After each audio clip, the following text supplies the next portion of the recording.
আসসালামু আলাইকুম এভরিওয়ান, সবাই কেমন আছেন? আপনারা যারা বৃষ্টির মধ্যে গাড়ি চালাবেন তাদের উদ্দেশ্যে আজকের ভিডিওটা। এটা হচ্ছে রাজধানী উত্তরা নিকুঞ্জ। তো আমরা হচ্ছে 300 ফিট দিয়ে বসুন্ধরা ঢুকবো। তো বামে হচ্ছে ফ্লাইওভার দেখতে পাচ্ছেন।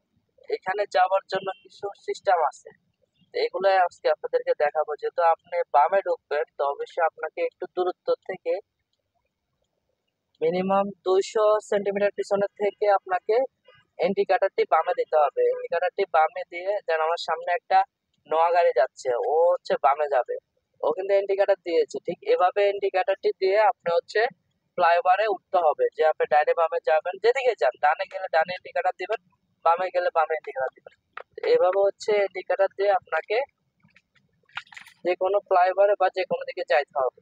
তো আজকের পুরো ভিডিওটা থাকবে আমাদের পূর্বাচল 300 ফিট নিয়ে আমরা বসুন্ধরা ঢুকবো।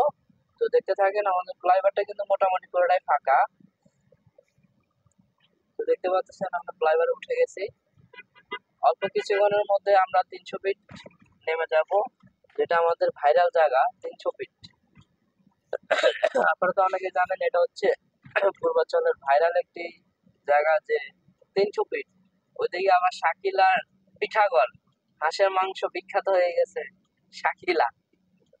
তো ওটা আরেকদিন যাব আমরা। তো আজকে হচ্ছে আমরা দেখাবো আপনারা। এই যে আমি যেমন বামে ঢুকলাম, আমাকে বামে ইন্ডিকেটরটি ব্যবহার করতে হয়েছে। আমি যদি বামে ইন্ডিকেটরটি ব্যবহার না করি, আমার যে পিছনের গাড়ি আছে ওই গাড়িটা তো বুঝবে না যে আমি কোন দিকে যাব।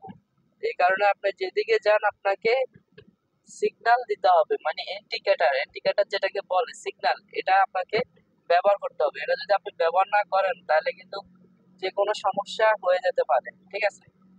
আর আপনি যখন রাস্তায় গাড়ি চালাবেন আপনাকে অবশ্যই নিয়ম মানতে হবে। নিয়ম যদি না মানেন তাহলে তো আপনি সঠিক ড্রাইভার হতে পারলেন না। যেমন আমি যাব এখন সোজা, আমাকে ডানের ট্যাকে থেকে গাড়ি চালাতে হবে। কারণ আমি যদি বামের লাইনে গাড়ি চালাই তাহলে কিন্তু হবে না, ঠিক আছে? তো এখানে কিছু নিয়ম আছে, দেখতে পাচ্ছেন আমাদের গাড়িটি চলতেছে মাশাআল্লাহ, খুব সুন্দর। তো আসলে এইসব জায়গায় গাড়ি চালাতে হলে খুব কেয়ারফুলি একটু গাড়ি চালাতে হয়। কারণ হচ্ছে একটু ভুল হলে কিন্তু 19-20 হলে কিন্তু অনেক সমস্যা হয়ে যায়। এখানে গাড়ি চালাতে হলে আপনাকে খুব কেয়ারফুলি গাড়ি চালাতে হবে, উল্টা পাল্টা ড্রাইভিং করা যাবে না। দেখতে পাচ্ছেন এখানে অনেকগুলা গাড়ি প্রায় 120 স্পিডে টানে যাচ্ছে, কিন্তু আপনি 120 স্পিডে আপনি যাবেন না, আপনাকে আর একটু স্লো টানে যেতে হবে। কারণ হচ্ছে যেহেতু বৃষ্টি হচ্ছে, আপনারা দেখতে পাচ্ছেন যেহেতু বৃষ্টি হচ্ছে, বৃষ্টির সময় আপনারা এত স্পিডে টানার কোনো দরকার নেই। সর্বোচ্চ 60-65-র মধ্যে রাখার চেষ্টা করবেন, ঠিক আছে? আমাদের অনেক ড্রাইভার ভাই আছে, এরা মানে এখানে আসলে কি টানা টানে দেখেন, ভিডিও পর্যন্ত দেখা যাচ্ছে না বৃষ্টির ওই যে চাকার বাড়ির পানির জন্য। তো আপনারা অবশ্যই এখানে যারা গাড়ি চালাবেন হিসাব কিতাব করে গাড়ি চালাবেন, উল্টাপাল্টা গাড়ি চালাবেন না। এখানে যারাই আসে উল্টাপাল্টা গাড়ি চালায় একটা দুর্ঘটনা ঘটায়। আর যদি আপনি গ্লাসে ঘোলা দেখেন বৃষ্টির সময়, তাহলে ওই পারটি ব্যবহার করবেন। এই যে ওই পারে যে পানি মারতেছে, এই পানিটা মারলে তখন হচ্ছে আপনার পরিষ্কার হয়ে যাবে গ্লাসটা, তখন আপনি ঠিক মতো দেখতে পারবেন, ঠিক আছে?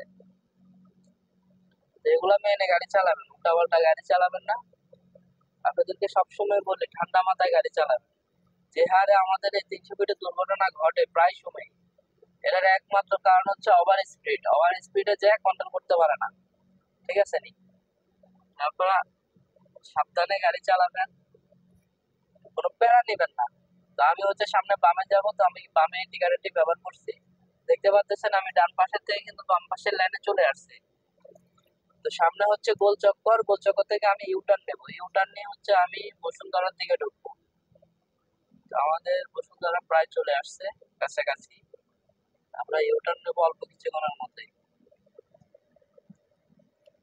আসলে গাড়ি সবাই চালাতে জানে, কিন্তু সঠিক নিয়মে কয়জনে চালাতে পারে এটা হচ্ছে কথা। তো আমরা চলে আসছি প্রায়, দেখতে পাচ্ছেন